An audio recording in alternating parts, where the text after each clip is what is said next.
when you're under debt, it's a burden, and that's what our pastor has preached about to us. It is a burden, and it is a heavy burden for us to carry.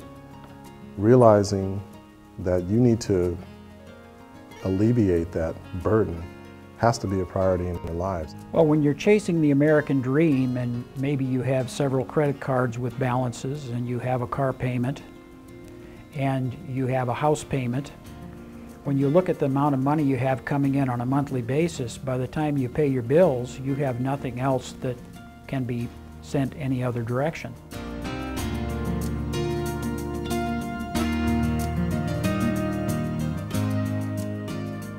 When we're looking at our lives purely from a secular standpoint, we're looking at what it is we want to accomplish as individuals or as a family. And those things are all important, but at the same time, we need to look at what is God's will ultimately in our lives, and how those things really should inform the decisions that we make on a day-to-day basis.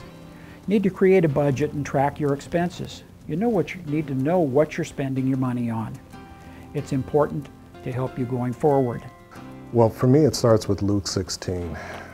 There's many aspects of money in that scripture. One verse that stands out to me is Luke 16:10. If you're faithful in the very little things, you'll be faithful also in much. We were able to get ourselves out of debt with those same principles. Take care of the little things you have. It's not about how much you make, it's what you do with what you have.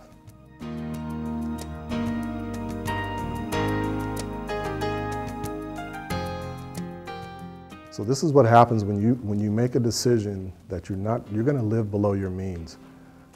Avante and I were very studious about keeping receipts month to month. And if you can kind of see the thickness difference between these 2 years, April 2008 to April 2009, we're spending roughly half of what we were spending before. Gene and I don't believe in short-term debt. We pay everything off monthly. We realize that having debts can put a lot of pressure on you. We don't care to be in that position.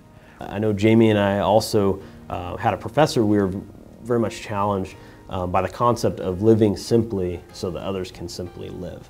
And so we said, okay, what are some really concrete ways that we can live this out in our own life? And one of those is we decided that we weren't going to buy any new furniture for our house. And so, you know what, we'll buy the person's couch that upgraded the leather couch for next to nothing, and we can use those additional funds to to make a difference, to give that money away, to look out for our neighbors. We can do this. It's a choice. And it's a choice, it starts again with your choice to be faithful to the Lord and being a good steward with what you have. If you're faithful with the little things, He'll bless you, He'll trust you to be faithful with much.